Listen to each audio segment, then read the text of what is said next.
ආයුබෝවන් යාළුවනේ ඔන්න අදත් මම රසවත්ම වීඩියෝ එකක් අරගෙන ඇවිල්ලා තිනවා. ඉතින් අද මම අරගෙන ආවේ පරාත බන් එකක්. කලින් දවසේ හදලා පහෝදාට උනත් පුච්ච ගන්න පුළුවන් විදිහේ රස පරාත බන් එකක් තමයි අරගෙන ආවේ. ඉතින් අපි බලමු කොහොමද මේ පරාත බන් එක හදාගන්නේ කියලා. මම පිටි ග්‍රෑම් 500ක් අරගත්තා. පිටි ග්‍රෑම් 500ට ලුණු තේ හැන්දක් දාලා හොඳට කලවම් කරගත්තා. මේ දෙක හොඳට කලවම් කරගෙන ටිකක් රස්නේ මද රස්නේ වතුරෙන් මේක අනා ගන්න තමයි හදන්නේ. ඉතින් වතුර ටික දාලා අනා ගන්න. වතුර කෝප්පයක් වගේ තමයි යන්නේ. මිලිලීටර් වලින් ගත්තොත් 250ක් විතර වගේ උමනා වෙයි. ඉතින් වතුර ටික දාලා මේ මිශ්‍රණය අතේ ඇලෙන්නේ නැති පදමට අනා ගන්න ඕනේ. ඉතින් අපි වෙන පාරවල් වල පරාත බන් හදද්දී ටිකක් අතට ඇලෙන තමයි මිශ්‍රණය හදාගත්තේ. ඉතින් අද මිශ්‍රණය අතට ඇලෙන්නේ නැති ගානට තමයි මම අනාගන්නේ. මේ වගේ අතට ඇලෙන්නේ නැති ගානට අනාගෙන මේක අපි විනාඩි 10ක් විතර වහලා තියලා තියන්න ඕනේ. චුට්ටක් විතර මේක මේ පිටි මෝලිය මෘදු වෙන්න. විනාඩි 10ක් මේ විදිහට තියලා තියන්න. විනාඩි 10ක් තියලා බෝල් එකෙන් එළියට අරගන්නවා. මේක අත්ගහන්න දෙයක් නැහැ. මෝලියේ මීට වඩා මුකුත් අනන්න කරන්න දෙයක් නැහැ. මේක චුට්ටක් දිග ඇරලා මේ වගේ ටිකක් දිග අතට රෝල් කරගෙන මේක මම කෑලි 10කට කපා ගන්නවා. ඔයාලට පුළුවන් කැමති නම් කෑලි 12කට උනත් මේක කපා ගන්න. ඉතින් ලේස් ගොඩක් හිටින්න මේ පරාත බන් එක හදාගන්න පුළුවන් ඇතුළට පිරවුමක් එක්කම. ඉතින් මේ පරාත බන් එක කන්න අමුතුවෙන් හොදි හදන්න අවශ්‍යතාවයක් නැහැ. කිසිම කරි එකක් හදාගන්න උවමනා නැහැ. ෆිලින් එකක් එක්කම මේක හදාගන්න නිසා.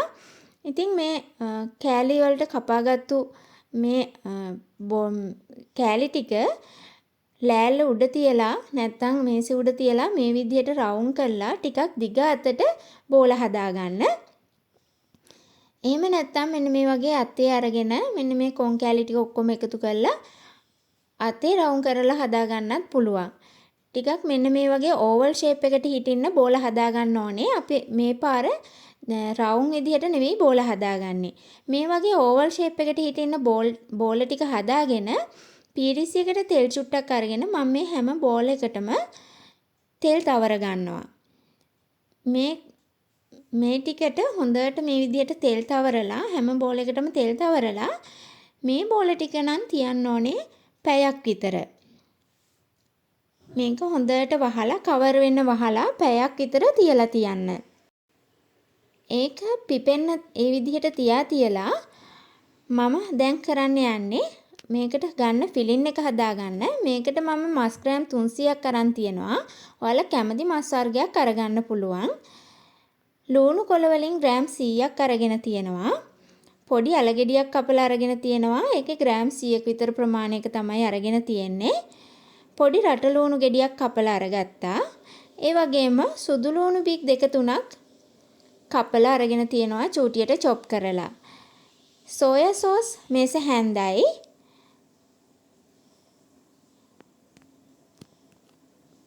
ඔයිස්ටර් සෝස් වලින් මේස හැන්දයි අරගෙන තියෙනවා.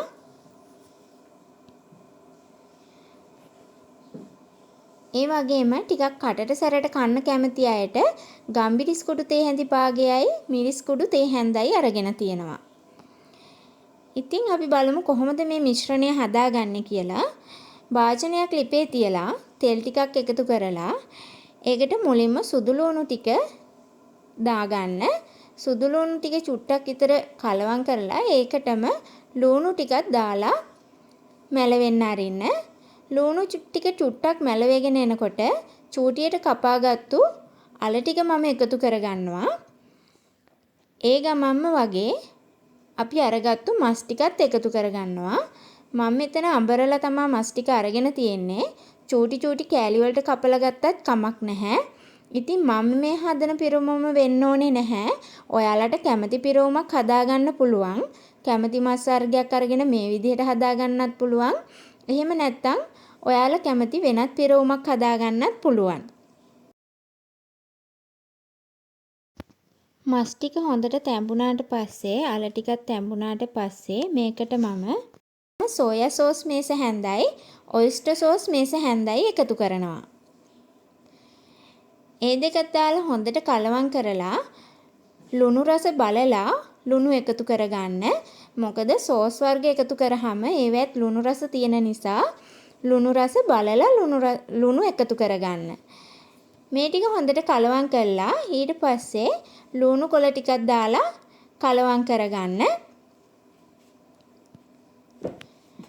දැන් මං ටිකක් අයින් කරගන්නවා චූටි බබාලට සැරට කන්න බැරි හින්දා ඒගොල්ලන්ට හදන්න සැර නැතුව ටිකක් අයින් කරගෙන ඊට පස්සේ මිරිස් කුඩු තේ හැන්දයි ගම්මිරිස් කුඩු තේ හැඳි භාගයයි දාලා හොඳට කලවම් කරලා විනාඩි 2-3ක් විතර මැලවෙන්න අරිනවා. ඊට පස්සේ ඒක චුට්ටක් නිවුනට පස්සේ මේකට මම එකතු කරගන්නවා කෝන්ෆ්ලවර් මේස හැන්දක්. මේ කෝන්ෆ්ලවර් මේස හැන්දක් දාලා හොඳට කලවම් කරගන්නවා. කෝන්ෆ්ලවර් දාන්නේ දැන් මම මේක පොඩ්ඩක් බෝල හදා ගන්නවා ගුලි කරගන්නවා. ටිකක් හොඳට ගුලි වෙන්න හින්දා තමයි කෝන්ෆ්ලවර් මේස හැන්දක් එකතු කරගන්නේ. ඔයාලා අකමැති නම් එකතු කළේ නැතත් ප්‍රශ්නයක් නැහැ. ඒක අත්‍යවශ්‍ය දෙයක් නෙමෙයි. ඉතින් ඔයාලා වෙනත් පිරවුමක් හදා ගන්නවා නම් කෝන්ෆ්ලවර් එකතු කරන්න අවශ්‍ය නැහැ. ඉතින් මේ වගේ මම මේ ටික බෝල කරගන්නවා. දැන් මම හදාගත්තු පිටි බෝලවල ප්‍රමාණයට මිශ්‍රණයත් බෝල හදලා මේ වගේ තියාගන්නවා. මේ ටික බෝල කරලා තියාගෙන ඊට පස්සේ අපි බලමු අපේ පිටි හදාගත්තු පිටි බෝල ටික කොහොමද කියලා. ඉතින් දැන් මේ පිටි බෝල ටික හොඳට මෘදු වෙලා තියෙනවා. දැන් හොඳට හදාගන්න ලේසි විදිහට ඇදෙන පදමට තියෙනවා. ඉතින් දැන් මම අර පීරිසියට එකතු කරගත්තු තෙල් පීරිසියත් ළඟට අරගන්නවා. මොකද දැන් අපිට තෙල් චුට්ටක් ඕන වෙනවා. තෙල් චුට්ටක් අතෙත් හොඳට ගාගෙන ඔයාලා තුනී ගන්න ලෑල්ලටත් තෙල් චුට්ටක් ගා ගන්න. ඊට පස්සේ මේ වගේ පිටි බෝලයක් අරගෙන මේක තෙල් චුට්ටක් ගාලා නැවතත් හොඳට දිග අතට මේ විදිහට අදින්න. ඊට පස්සේ මේස උඩට තියලා චුට්ටක් විතර තුනී කරලා මුල හරිය ටිකක් හොඳට තුනී කරගන්න. උඩ හරිය ගොඩක් තුනී කරන්න ඕනේ නැහැ.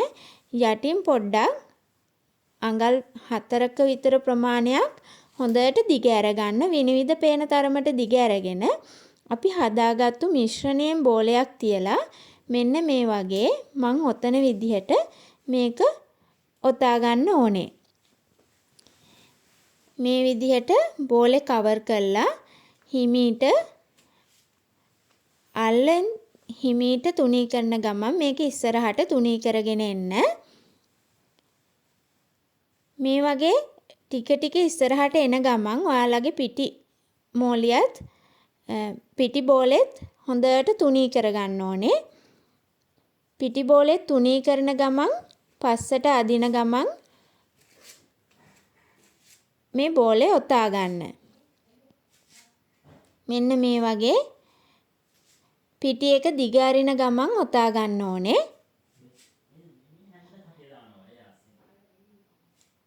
ඊට පස්සේ අන්තිම හරිය මෙන්න මේ වගේ හොඳට ඇදලා අරගෙන මෙන්න මේ වගේ ඔතා ගන්න. දැන් මේ ඔතාගත්තු බෝලේ චුට්ටක් මේසෙ උඩට තියලා අල්ල තියලා මෙන්න මෙහෙම පල්ලෙහාට තද කරගන්න. මේ විදිහට ඔයාලා හදාගත්තු බෝල ඔක්කොම ටික හදා ගන්න ඕනේ. මම ඔයාලට තව එකක් හදලා පෙන්නන්නම්. මේ වගේ ඕවල් ෂේප් බෝලේ අරගෙන මෙන්න මේ වගේ දිග අතට හොඳට අදින්න. ඇදලා චුට්ටක් විතර තුනී කරගන්න. මුල හරිය තව ටිකක් හොඳට ඇදෙන්න තුනී කරගන්න. විනිවිද පේන තරමටම මුල හරිය ටිකක් තුනී කරගන්න ලොකුවට. ඊට පස්සේ අපි හදාගත්තු බෝලයක් මැද්දට තියලා බෝලේ මෙන්න මේ විදියට කවර් කරගන්න. දැන් පස්සට අදින ගමන් පිටි අල්ලෙන් මෙන්න මේ විදිහට තුනී කරගන්න. තුනී කරන ගමන් පස්සට අදින ගමන් බෝලේ ඔතන්න. මේ බෝලේ පිටි ගුලිය හිටින්න අපි ඔතන්නේ නැහැ. මෙන්න මේ වගේ හොඳට තුනී කරන ගමන් තමයි ඉස්සරහට ඔතාගෙන එන්නේ. මෙන්න මේ වගේ. දැන් මෙන්න මේ වගේ හොඳ තෙල් ගාලා බෝලේ ඔතා ගත්තාම පරාට බන් එකේ වගේම හොඳට ලේයර් වෙන්න ගොඩක් ලේයර් හිටින්න මේ බන් එක හදාගන්න පුළුවන්.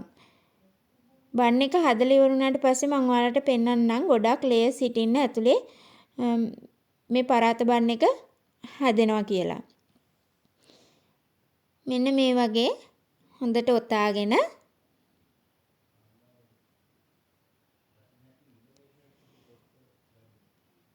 අල්ල තියලා මේසෙට මෙන්න මෙහෙම තද කරන්න. මේ විදිහට බෝල ටික ඔක්කොම හදා ගන්න.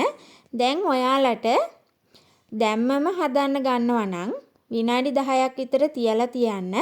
තියලා මෙන්න මේ වගේ තව චුට්ටක් ඔයාලට තුනී කරගන්න පුළුවන්. ඔයාලා පහුවදාට මේ ටික පුච්චනවා නම් මේ හදාගත්තු බෝල මේ විදිහටම ෆ්‍රිජ් එකේ තියලා තියන්න පුළුවන්. ෆ්‍රිජ් එකේ තියලා පහුවදාට පුච්ච ගන්නත් පුළුවන්. මේ වගේ බෝල වලින් තියන්න ෆ්‍රිජ් එකේ තියනවා නම් පහුවදාට ගන්න. ඊට පස්සේ මේ වගේ පොඩ්ඩක් තුනී කරලා ඔයාලට පුච්ච ගන්න පුළුවන්. දැන් ඔයාලට මේක ගැඹුරු තෙලේ බැද ගන්නත් පුළුවන්. ටිකක් තෙල් දාලා මම මේ බදින විදිහට බදින්නත් පුළුවන්. එහෙම නැත්නම් අපි පරාටයක පුච්චනවා වගේ තෙල් දාන්නේ වැඩි තෙල් දාන්න නැතුව පොඩ්ඩක් තෙල් යන්තම් වගේ ටෙම්පරාදු කරන්න වගේ තෙල් ටිකක් දාලා පුච්ච ගන්නත් පුළුවන්. ඉතින් මේ විදිහට බැද්දාම ටිකක් ක්‍රිස්පි ගතියට එනවා. පෆ් පේස්ට්‍රියක් වගේ හදා ගන්න පුළුවන්. ඉතින් ඔයාලා කැමති විදිහට මේක පුච්ච ගන්න පුළුවන්. ඇත්තටම හරිම රසයි මේ විදිහට පරාත එක හදාගත්තාම මේ පරාත බන් එක. ඔයාලට ටිකක් මහතට කැමති නම් ගොඩක් මේ විදිහට තුනී කරන්නේ නැතුව ටිකක් බෝලේ වගේ හිටින්න අරගන්නත් පුළුවන්. ඉතින් අපේ මේ වීඩියෝ එක හොඳයි නම් අපේ channel එක subscribe කරලා bell icon එක click කරලා තියාගන්න කියලත් ආදරයෙන් ආරාධනා කරනවා. මේ විදිහට රන්වන් පාට වෙනකන් මේක බැද ගන්න. දැන් මේක දෙපැත්තම රන්වන් පාට වෙනකන් බැද ගන්න. ඉස්කෝලේ යන දුව පුතාලා ඉන්න ගෙදරකට කලින් දවසේ හදලා රෑට හදලා තියලා උදේට මේ විදිහට පුච්චලා දෙන්න පුළුවන්, බැදලා දෙන්න පුළුවන්. ඉතින් උදේ කෑමකට වගේම රෑට කෑමට ගන්නත් හරිම රසයි. ඉතින් තවත් අලුත් වීඩියෝ එකකින් හම්බ වෙනකන් අදට අපි ගිහිල්ලා එන්නම්. ඔයාලා හැමෝටම සුබ දවසක්. ආයුබෝවන්.